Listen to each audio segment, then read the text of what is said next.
Welcome everyone to the APAC Quarterly Webinar on Personalising Corporate Professional Learning. My name is Susie Chan and I'm in the Adoption and Education team based in Australia. I'll be your host today, and our e-learning subject matter expert is my colleague James Smith. Welcome James, over to you. Thanks, Susie. Yeah, hi, my name is James Smith. I'm moving my camera because I was looking in the wrong direction. I'm sorry. But I'm the Senior Customer Solution Architect here in APAC for OpenLMS. And yeah, I work in the Customer Solutions broader team, which is a pretty big international one. And we deal with pretty much every customer that comes through the door, so the virtual door of OpenLMS. So yeah, looking forward to our discussion. Thanks, James. Okay, let's kick off by discussing how organisations typically roll out their professional learning. When I reflect on my own career, most places I've worked at haven't offered much professional learning that was personalised to me and specific to my role, other than the mandatory safety and onboarding training. Time and resources were probably a contributing factor, but what's been your experience, James? Yeah, it's similar, but I've been an L&D manager, so it's probably been my fault for in many of those times. But there's a lot of constraints put on you when you're running an L&D team around how you can scale the things that you do roll out to an organization, organization-wide. You have budget constraints and all of those kinds of things, but that's not always an excuse. So, but you're right. Sometimes the L&D department feels like the learning police. Do your learning. I know it's not relevant to you, but we need the report that says you did it. We need to cover ourselves in case of any, audits or anything like that. So, and we're mainly talking about compliance here, but that's the thing that most people have experience with when it comes to, the workplace learning. And if you make compliance training a little bit better, I guess people are going to be more willing to do other stuff as well. But compliance is usually that entry point and where people get all their experience from. Great. Okay. Can you give us an overview of what is personalised professional learning and what does it look like? Yeah, well, everybody knows what non-personalized professional learning looks like, and it is the same thing every year, essentially. You get it dished up to you, no matter what you already know, or no gap analysis necessarily of what you do know, unless it's a really more sophisticated organization, but there aren't as many as we would have hoped. But a personalized approach would be taking into account what you already know, what your role is, where you fit into the organization, and if it's risk training, what's your role in the risk journey for the organization, or if it's compliance training, what's your exposure to that thing, whether it's face-to-face customers or something like that. So personalizing, it means you're actually taking it down to that level of the individual being able to either pick a path or be able to display some kind of mastery or knowledge or of an area already, so that they're not having to do the same thing every single year. They get a selection of things that maybe fill in the gaps. Yeah, yes. Ideally, onboarding, you would have onboarding for staff that have direct reports and for everyone else as well. So in your experience, how can organizations implement personalized professional learning successfully? So I'm a huge fan of technology, but I don't think you should have to go out and buy a whole bunch of new kit just to make things a little bit more personalized. You can do it with what's already in your toolbox. And when I talk about the toolbox of an L&D team, it's usually the Articulate suite or something like that. This is not an ad, but it tends to be the most commonly used tool set for e-learning, for example. So rather than building big 1 or 2 or 3 hour SCORMs, and we still see those giant things out there where no wonder everyone's getting the same experience, because they're just getting every bit of information thrown into the same package that everybody then has to do. And then the report at the end says everybody did it, and there's no gap analysis, there's no analysis of which bit they got wrong or right or whatever. But breaking these things down is a simple approach. And when I say simple, okay, don't just do it for the sake of it or when you're updating them, but taking those 3 hour SCORMs and turn them into smaller topics, chunks of information. And we've all done a little bit of adult learning principles. It's about chunks of learning. So break it into things that feel relevant, and maybe make the journey through those topics a little bit more choose your own adventure, so that the adult who sits down goes, okay, I've got 15 minutes and here's a 15-minute chunk that I can do, or I've got an hour, so I can put an hour aside. But giving them some choice, because the more agency they have in their own learning, the more likely they are to actually go ahead and do it. These are just a few ideas, and they're not all necessarily going to work, and they won't work in every system or situation. But there's no reason why breaking stuff down. We keep hearing about micro learning being more efficient. That's one of the reasons it is, because people can pick the bits they want to do at whatever given time they have, when they have a bit of time to put aside, rather than looking at that 1 hour block and going, I can't do 1 hour right now, so I won't do it. And they put it off, put it off, put it off, put it off. And we end up chasing them up, and then we look like the learning police again. Yeah, definitely. I definitely like the idea of choose your own adventure, professional learning. So other than what you mentioned, is there any other learning technology that is available to help organizations adopt a personalized professional learning?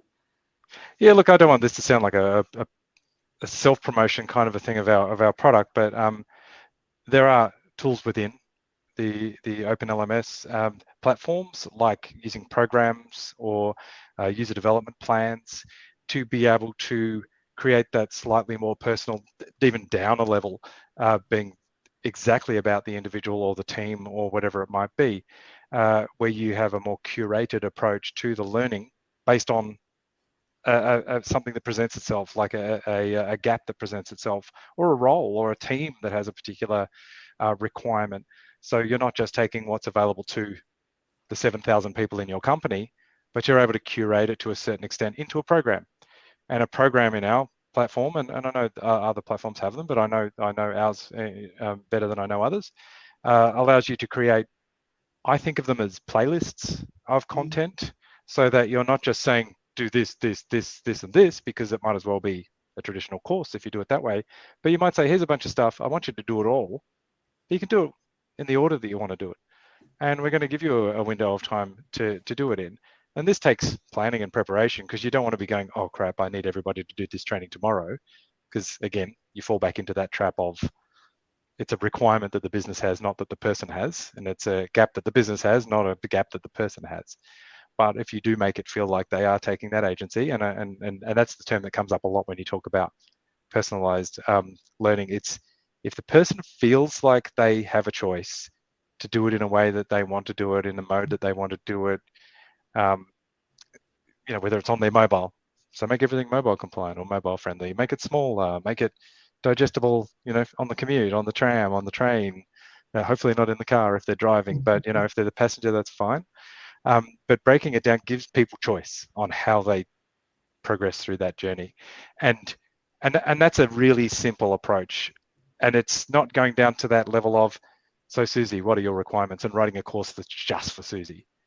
It's giving you that ability to go in and go, I'll have this bit, this bit, and this bit today, and I'll do the others later because I'm not that interested, but I realize I have to do them. Yeah, excellent. Cool. All right. Last question for you, James, before we move on to the audience Q&A. So what are the benefits and improvements you have seen once organizations have adapted their professional learning programs for the individual employee? Yeah, that's an interesting one. Every organization is different. Some L&D departments and some organizations collect data around this kind of stuff. And sometimes all that data is feedback. And everybody knows that you're more likely to get bad feedback than good feedback. So the most poignant one that I can point to is a very large, well-known corporate that I won't mention, but they're very big and very compliance focused. And moving to a more personalized approach using that micro learning approach with the more, not fully choose your own adventure, but gave people the ability to pace themselves a little bit more. Prior to that, the reason that this project that I was in charge of was funded was because everybody complained about how much stuff they had to repeat every year, year in, year out. And like I said, it was compliance focused. So it wasn't like, who knows what, it was like, just do it all again. So there was no filtering out, okay, you've done it before, so you can have this version. There weren't multiple versions. There was the one version rolled out every single year. And it was usually bigger each year because the regulatory environment was changing and getting more complex. So being able to build things into smaller components allowed us to do pre-testing. And if they did a pretest that said, yes, you already know this stuff based on this content, they didn't have to do that section. So they would go on to the next section. So you can demonstrate mastery or prior knowledge or RPL or whatever you want to call it in your part of the industry. And then the person would be left with what we were calling the delta. Here's the difference, do it. And sometimes that included the things they said they already knew. So they needed a refresher, but the evidence was in front of them. So there were not as many complaints about that because they did the test and failed it, even though they thought they knew the stuff. So there was data there showing that they needed to repeat it based on the requirements that we'd created around that stuff. We got fewer complaints and a few compliments. And to me in L&D, look, 20 years of experience, no one's walking up to you going, great, you did a great job on the compliance training, but they're complaining less. So that was a positive outcome in our book. Yeah, excellent. No, that's great. Okay, let's see if we've got any questions from the audience. Cool. All right, one from Distance EdTech AU. Thanks. I didn't understand there was such a difference. Got a question. How do you create personalized professional learning that contributes to a team's professional development? Well, this is where opinions start to come into things, and don't worry, I got a lot of those. But sometimes it comes from good leadership.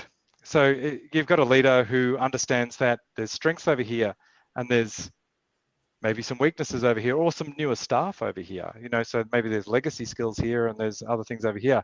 I'd create a more collaborative learning environment then. I know that's going off the beaten path a little bit, but if you can formalize what people do in their seats when they're sitting next to each other or chatting, if you can formalize it to a certain extent by having senior staff members or the leader sourcing, curating, or creating content that fills that gap and then putting it into the LMS, not only does it help the newbies, but it creates a repository of that information for the next onboarding, for example. And you can add people to the teacher role in the LMS really easily in most LMSs. You don't have to leave it on. You could give them a project, go away and document this stuff. And the learning doesn't have to be that really fancy stuff.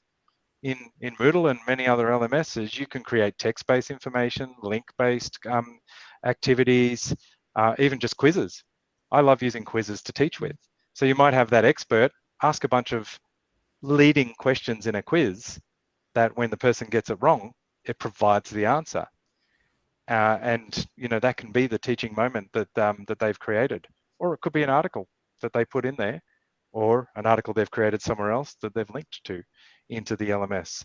But the point is creating that centralized repository where people can go through and maybe share their information in a more collaborative environment. There's nothing stopping people from doing that in an LMS. They're not as locked down as a lot of people seem to think. You can either author in it or you can't. You can create all sorts of different little nuanced roles within the LMS. That's just, again, opinions and ideas, but as you present with specific problems and examples and maybe specific workplaces, more specific solutions tend to bubble to the top when you start workshopping them. Yeah, excellent. Sounds good. All right, what else have we got in here? Okay, from Jaslyn, it sounds great and makes a lot of sense to me, but where do we even start with all of this? Do we have to redesign and or redevelop everything? I don't think learners would be able to cope with it if you just walked in tomorrow and found a completely different learning environment and learning approach. In most organizations, change management is important. Again, we're going to opinions, but opinions based on experience. The way I would expend those resources, because I'm thinking about from a budgetary perspective as well, redoing stuff that ain't broken right now, it's just not working the way you want it to, is not the approach, because you're just spending more money. The way I would approach it is the one that needs updating next, because all your learning constantly needs to be updated. The one that needs updating next is the one that I will redesign into a new approach. And it may even give you the opportunity to do a bit of A/B testing. You may build one way and build one another way, and make sure it's just very user friendly, clearly. But and then gather feedback, and you've got a live audience to get that feedback from, you're still giving them the information that they need, and you're not trying to trip them up or anything. You're still trying to convey the information that you would have conveyed anyway, but you maybe try a couple of different approaches. Using a program with microlearning in one instance, but maybe building a course just slightly differently, using built-in LMS tools instead, and not going down that really well-presented path that you would with a SCORM object, but maybe with something that's more sustainable and easier to change with built-in authoring tools that you can react to feedback really quickly with.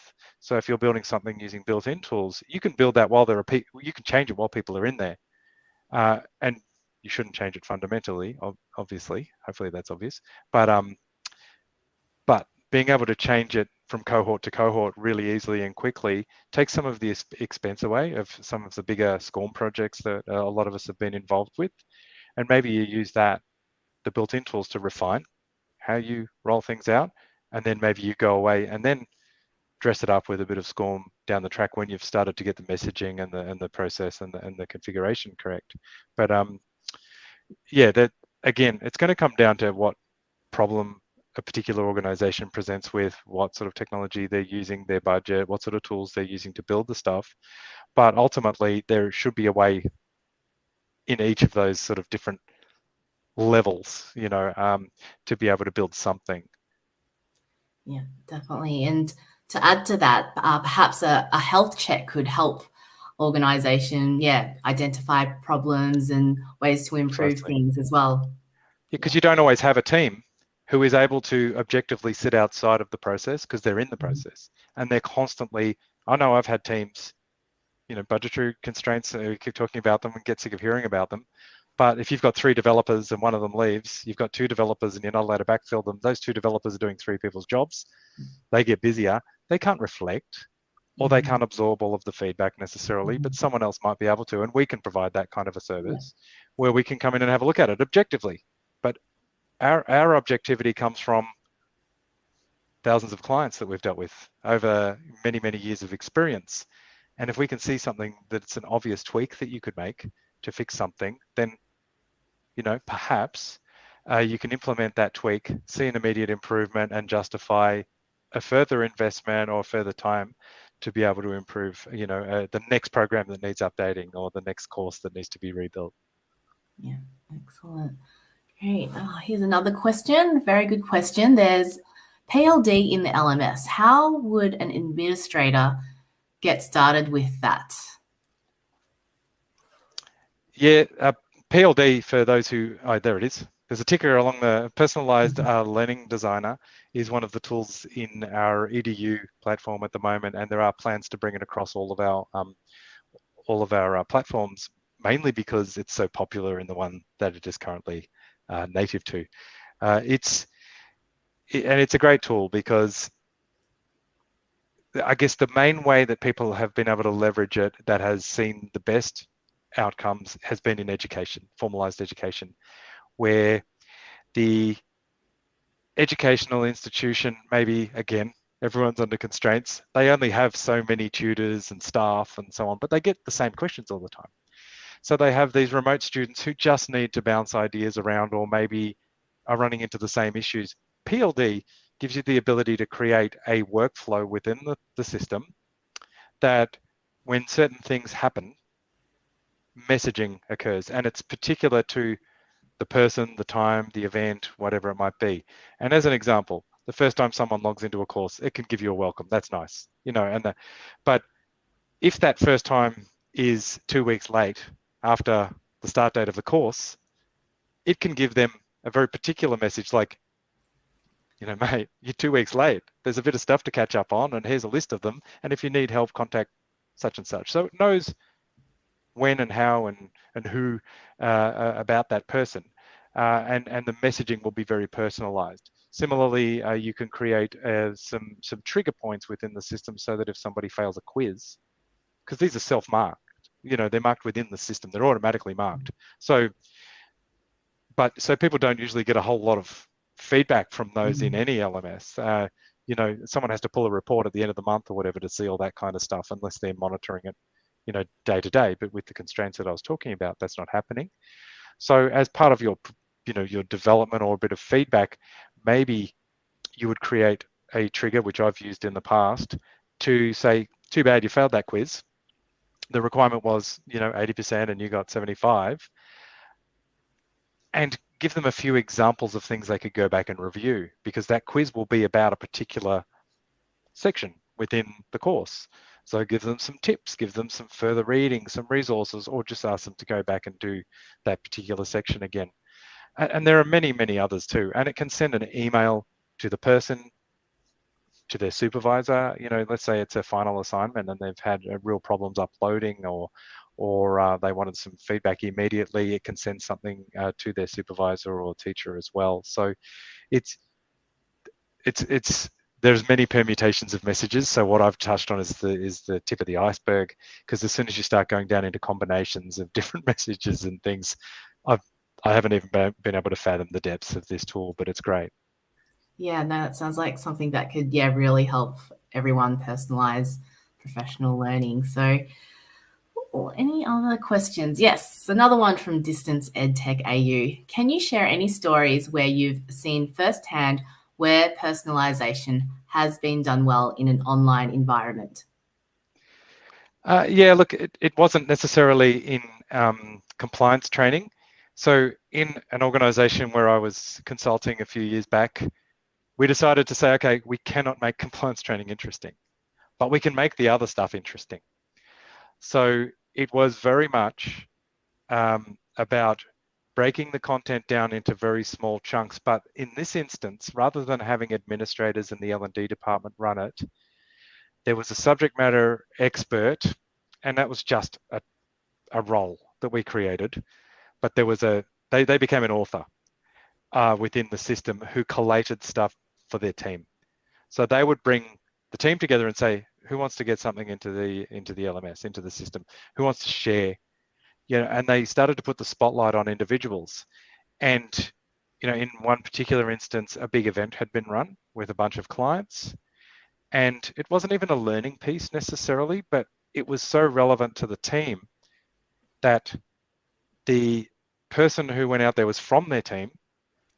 It was like they did a video report, Vox Pop, from the event, talking about what it was going on, and all this other stuff. Rather than doing a teach back in the next month or in the next meeting or whatever, they put it into the LMS and assigned it to everybody to have a look at. Mm-hmm. And I know that's starting to get outside of, your more formalized kind of an education, but it's also a way of bringing people together and being really relevant to them. And while I was talking, I just remembered another one where I ran the L&D team for a call center years and years ago, and no one was doing their training. And I came in and I had to come in and fix things. It was a fixer job. I made everything mandatory, because before it was optional. But as part of that, I also got the team we had a couple of photographers and graphic designers. And instead of using all the character models that were in Adobe, all the Adobe tools and all that sort of stuff, and Articulate and whatever else we were using, I got them to go out and take pictures of people doing stuff in the workplace from the actual workplace. And suddenly it was more personalized in a different way, because they knew the guy who was using the photocopier or lifting the box the wrong way or whatever it was. So they knew the people in it. And that was another angle on personalization. It was about them. It was about their workplace. It was them. They were in it. So yeah, see, if you get me going, I'll talk about lots of different ways of creating a personalized, because personalized means different things to different people. Yeah, definitely. Excellent. No, that's very good, fun, creative examples there. Another question. It's about health checks, and I can actually answer this one. Who do I contact to organize a health check? So in the first instance, you would reach out to your dedicated account manager, and then they would let myself and my team know, adoption and education. And then, we would have a consultation with you to work out, what do you need? What do you want to improve? And we would go from there. So reach out to your account manager. Oh, all right. Well, thanks for all the questions. I'm not sure if there's any more in the queue. No. Otherwise, Nope, we could probably wrap it up. So thanks for joining our webinar, everyone. We hope you found it valuable, and we hope to see you again in our next webinar later in the year. Thanks. Bye. Thanks, everybody.